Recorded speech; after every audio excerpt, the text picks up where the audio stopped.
All right, so you guys are going to be seeing me again with the same clothes in various videos because you guys know how I do. I have to appreciate my time when I'm actually recording. So this video is going to be in regards to the teachings of, I hope I'm pronouncing it right, Ptahhotep, the oldest book of the world. Now, I don't know if this is the actual oldest book of the world. Most people think that the Bible is the oldest book of the world, and it talks about everything, and it's perfect, and blah, blah, blah. But there are other texts that a lot of people don't talk about. Everyone that talks about ancient Kemet, the Tree of Life, ancient Egypt, that talk about Africa, that's all they talk about is the I think I'm pronouncing it wrong, but it's the Meter, and ancient Kemet, and Thoth, and the Emerald Tablets. But there were other texts that people don't talk about that talk about the same thing, like, for example, this book right here, that talk about the African proverbs that a lot of people don't mention. So this video is going to be in regards to this specific person right here. And this guy right here is Thoth. And this guy is Ptahhotep. And his teachings come from the old world, or Kemet. Just to make sure that nobody's calling me. Hold on. Okay. Interesting. Every time. Okay. Anyway, but so he comes from the old world, and this book is in regards to the few scriptures that he left behind. So this too, just like Jesus Christ, was a real person, or some people say that Jesus Christ actually existed, that he walked the earth. Some people don't believe it, some people do, etc., etc. Let me look at my battery. Okay. Anyway, but this is just another wise guy, or the original wise guy, somebody that has a lot of knowledge on how you should carry yourself, and how you should carry your everyday life. And he basically left rules, not rules, but like scripture, or laws, you should say, in regards to how to treat your neighbor. It talks about the universal laws, even though it doesn't say these are the universal laws, but they do touch on universal law. It talks about the Emerald Tablets as well. It talks about the importance of righteousness, the importance of carrying the rules of Ma'at. Ma'at has many, many names, but if you're watching my channel, I always refer back to Egyptian, what people like to call the Egyptian mythology, even though I don't believe that anything is a myth. Everything happens for a reason. There is no such thing as coincidence. But this book talks about people, well, the people that put it together, or the people that obtained the small bits and pieces of information that they could have, that they were able to obtain. They talk about where the information came from. They touch on ancient Egypt. They give you dates. They also give you names of other authors, such as Marcus Garvey, Carter J. Woodson, and they talk about other people that inspired the African American. I don't even know where to put it, because let's see, because I don't like to offend people.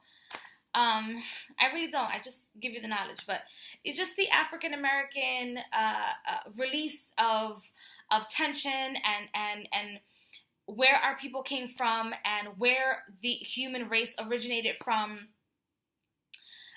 Different people that were revolutionaries in the just release of the African American enslavement of not just the physical enslavement, but also the thought and the mind and knowledge. So therefore, these texts also touch on a deity, or an energy that they refer to as God. So in these texts, in his teachings, he does refer to a higher being, such as God.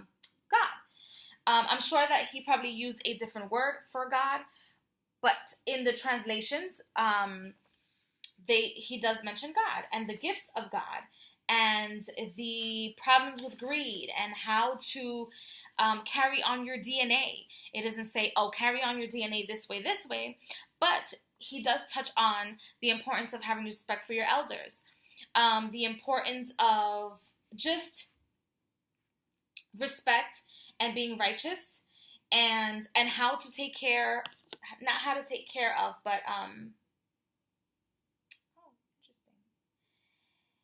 not how to take care of it, but how to deal with your enemy, or whoever you consider your adversary to be as well.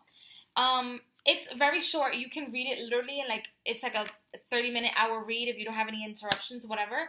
But it's interesting to see, and I feel like it's very interesting, and I feel like it's very important for our people, meaning humans, to go back into their history. Not his history, but their history. And texts like this that get published touch on history that doesn't get talked about. It's also important because you realize, or the reader realizes, that people, whether you were Jewish, whether you were black, whether you were white, whether you're Asian, and you experienced some sort of enslavement, it makes you understand that your ancestors weren't stupid, and that they too had rules, laws, and regulations to follow, that they too believed in higher beings, that they too understood the power of nature and how to be in alliance with nature. And that's the difference between Christianity and any other non-religious belief or spiritual belief, is that in spirituality, or when you come about your own spirit, or when you come about the own god or goddess within yourself, you understand the power of nature, as opposed to being a follower of just one door, or being a follower of just one picture. So it's important. So these type of texts are important to also allow us to connect to our ancestors. Whether you are Asian, black, white, purple, the fact of the matter is that life came from Africa. You can research about it. If you read the Bible, it tells you that in the Bible. It tells you that. If you look up, get a map, and it tells you exactly where life derived from, or where it came from. It tells you that. So it tells you what continent you came from. You didn't come from America. I promise you that. You didn't come from South America, Middle America, you didn't come from there.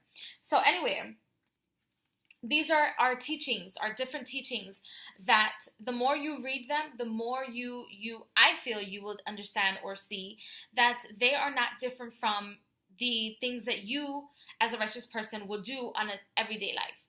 So I hope you guys enjoyed this video, and just get a copy. You can just purchase it. I think I got this for under $10, if I'm not mistaken. It also, these little books also give you in the back definitions and names of deities and people. It also gives you different texts that you might want to refer to or read if you're interested in the same topic. So that is very important, that it gives you these indexes to other pieces of knowledge that you might have not been aware of.